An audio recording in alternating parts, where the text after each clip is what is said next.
দেখি প্রবলেম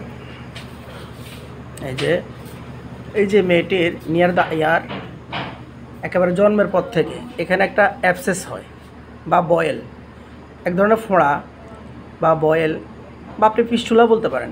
এই যে এই জায়গাটা কি হয়ে যায়, ফুলে যায়, বড় হয়, রক্তপুঁজ হয় এবং ব্যথা করে 15-20 দিন পর পরে।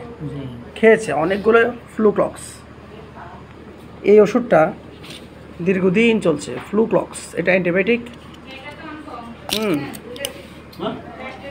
এই যে ফ্লুক্লক্সিলিন দীর্ঘদিন থেকে চলছে। মেয়েটার বয়স হলো 8 বছর ধরেন, এই মেয়েটার বয়স 8 বছর। তাহলে মেয়েটি এই যে তার নিয়ার দ্য ইয়ার একটা বয়েল বা একটা ফিস্টুলা দীর্ঘদিন থেকে মেয়েটি ভুগতেছে। তো আমরা কি দিব মেডিসিন? হোমিওপ্যাথিক মেডিসিন আমরা দেব। তাকে পার্মানেন্টলি কিউর করতে চাই, পার্মানেন্টলি এই বাচ্চাটার এই রোগটা কিউর করতে চাই, ওষুধ দেব। তা আমাদের যে totality of symptom base collection করতে হয় মেডিসিন সিমটমগুলো, তো সেখানে পেলাম aversion to fish and sweets. মেয়েটি মিষ্টি খেতে এবং মাছ খেতে একেবারে ভালোবাসে না। ছোটোকাল থেকে সে মাছ খেতে পছন্দ করে না। কথা ঠিক আছে? মাছ খায় না, মেয়েটা একদম মাছ খায় না। তাহলে এই যে একটা লক্ষণ, এটা কিন্তু আমাদের ফসফরাসের মেইন সিমটম। এবং মিষ্টি খেতে পছন্দ করে না, ঠিক কিনা? তাহলে এবং সে একটু টক খেতে, তাহলে মেয়েটির শরীরে গরম বেশি, পিপাসা কম, টাং ক্লিন, দেখি জিহ্বা দেখো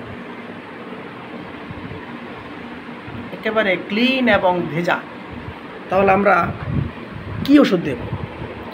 তো পালসিটিলে আসে কি, মেয়েটা একদম ভদ্র, একেবারে ভদ্র।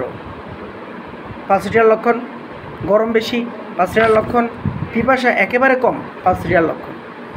কিন্তু অন্যদিকে যদি আমি দেখি, মেয়েটি handsome looking, beautiful, nice, so phosphorus, কিন্তু মাইল্ড টেম্পারামেন্ট, মেমোরি ডাল, prefers bathing prolonged time, prefers open air, window and door, makeup of the body, tall cylinder.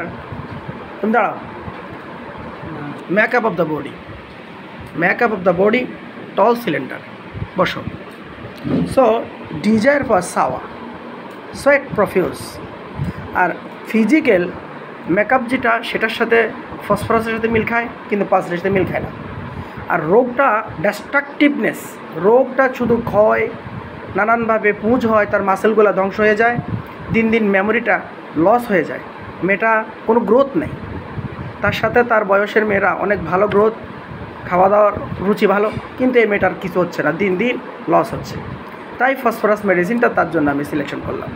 So phosphorus medicine, the choice of medicine phosphorus 0/2, 3, 4, 5। আমি 1 মাস পরে আমার এই বাচ্চাটির রোগের কি উন্নতি ঘটলো আপনাদেরকে 1 মাস পরে শো আপ করাবো, আমি ডেমনস্ট্রেট করাবো ইনশাআল্লাহ।